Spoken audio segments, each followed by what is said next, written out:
Andrew waited across the pavement in the stormy night after he had booked an Uber. The party tonight had been fantastic. However, right now he was soaked in the rain. His Uber driver was about 1 minute away. He waited. Finally, a car pulled up. It was an old vehicle, but Andrew was thankful to get away from the rain. He got in the back seat and shut the door behind himself, told the driver, 221B Baker Street, in a hurried way. The driver did not respond, but started to drive. Andrew sank down on his seat and relaxed. He peeked at the driver. He was wearing a hooded cape, so that he couldn't make out his face. Andrew pulled out his phone to text his parents that he was on the way. As he was typing the message, his phone ran out of charge and became dead. "Damn it!" he cursed, then peered over to the driver. "Excuse me, mister, you got a charger in here?" The Uber driver did not respond and kept on driving. Weird guy, Andrew thought. Just then, he happened to peer outside the car's window, only to see an unfamiliar road. "Hello? I think you took the wrong turn." As soon as the words were out of his mouth, the car stopped. He was feeling a very eerie vibe around himself. The driver's hands were still gripping the steering wheel, and he sat as still as a mannequin. "Excuse me, are you listening?" Andrew said sharply. As soon as he did, the hooded cape fell on the seat, with no sign of the driver. It was just the hood. Andrew got goosebumps all over. What thing had driven him all the way here? Panicking, he stepped out of the car to survey his surroundings and see where he was. He saw the gate to the cemetery. It was a dark and stormy night. The wind was wailing, as if it was mourning Andrew's fate. He, on the other hand, stood paralyzed in fear. Until something pushed him with superhuman strength, and his body flew and landed with a thud right in front of the cemetery gate. His face hit the ground, and he lay there in pain for a moment. Then, he got up on his hands to see a man. A man who looked like a walking corpse, standing right in front of him. He was wearing a cape just like his Uber driver. The only difference was that it was dripping with blood.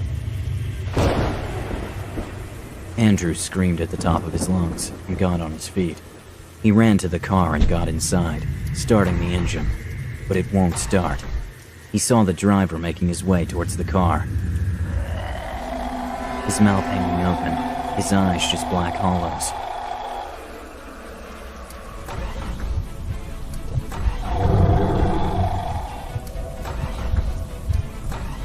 Finally, the car engine came to life, and Andrew pressed on the accelerator as hard as he could. He sped towards the main road. And finally, his house. The incident left him traumatized for life, and he never booked an Uber again.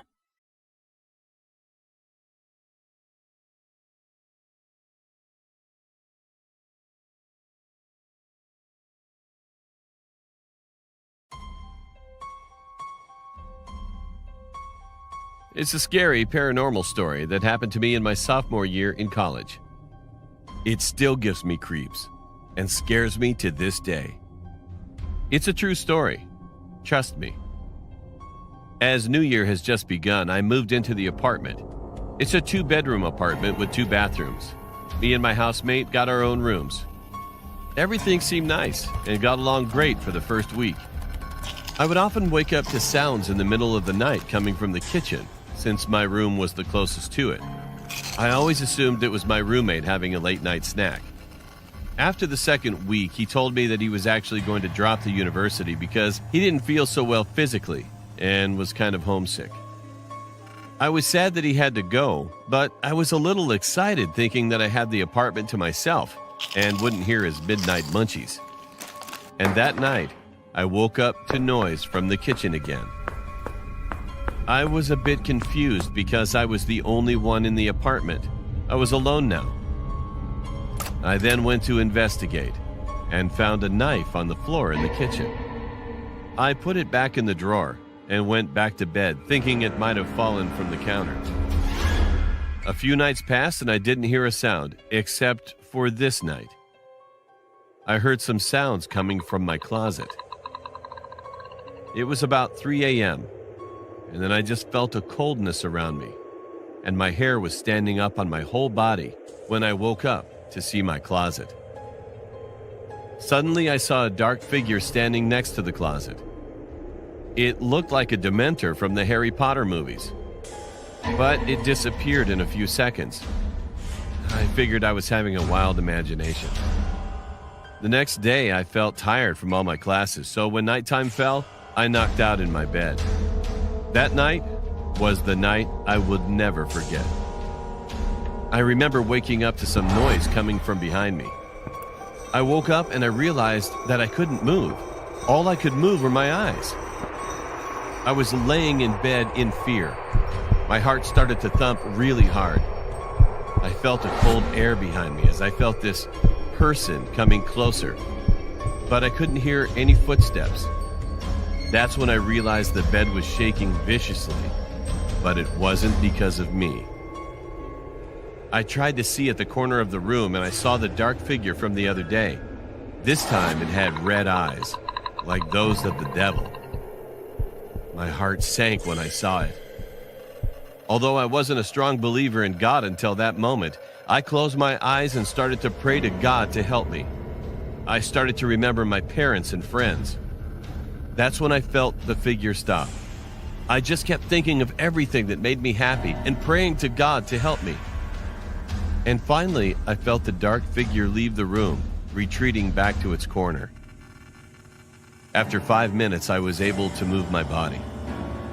I decided to go sleep at my neighbor's apartment for the night as I ran away as fast as I could run. I eventually moved out of that apartment by the end of the month. And now I'm always wondering if those things are what made my housemate leave. Needless to say, I'm glad I moved out.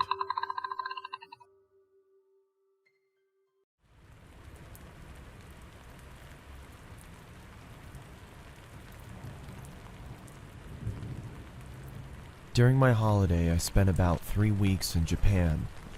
I arrived pretty late, so I couldn't check into the hotel that I initially booked, so I booked the cheapest hotel that I could find nearby. Aesthetically, it was quite nice, but it did have easy access to the building, meaning anyone could come in and go to any room as they please. Plus, there was no security in sight.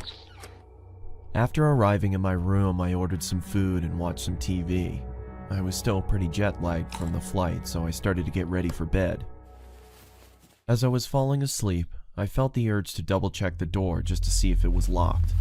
I didn't think anything was going to happen, but I'd rather be safe than sorry.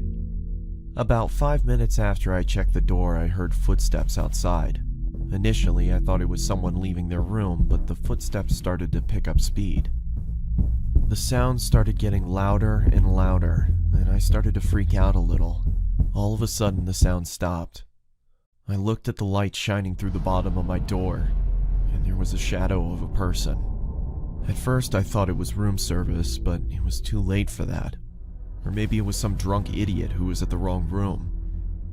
As soon as I switched my light on, the shadow disappeared. I was confused, but I reluctantly went back to bed. That's when I suddenly heard scratching coming from my door, so I immediately turned my light on and shouted, "Who's there?" After a moment of silence, I heard the footsteps slowly fade away. At this point, I was thinking it could be some kids messing around, so I got up, opened the door, and peeked my head outside. I glanced in both directions down the dark and slim hallways. That's when my heart stopped. A man emerged from the darkness and ran erratically towards me. His face was contorted as he screamed, and I could see he was holding a knife in his right hand. As he got closer, I could see him more clearly. He had disgusting long, dirty hair, his clothes were ripped, and he had cuts and bruises all over. I quickly slammed my door and pressed against it, praying that the man would just go away. After what felt like hours, I finally gathered my courage and looked through the peephole. He was gone. I let out a sigh of relief and checked the peephole again. My heart started pumping faster than ever before. He was right in front of the door. He was wearing a maniacal smile on his face, and all of a sudden he raised his knife and yelled, "I'm gonna fucking kill you!" I jumped back and kept my eyes locked on the bottom of the door as I backed up to my bed. I grabbed my phone and started dialing the police. As I raised the phone to my ear, I saw that the shadow was gone. When the police arrived, I tried to explain what happened, and they checked the security cameras. They almost immediately recognized the man. He had been doing this to people for a while now, and the police had been trying to track him down for months. After a long night of no sleep, I finally arrived at the right hotel that I had booked initially in Tokyo. That creepy guy was still on my mind, but I thought the chances of him being here were pretty slim, so I didn't bother locking my door that night. At 12:05 a.m., I woke up to a big bang next to me. I turned around to see the same guy passed out on the floor, with a knife in hand. I was in shock. How did he find me? I quickly ran out of the room and locked him inside. The cops came and he was finally arrested. Let's just say I'm always going to be locking my doors from now on.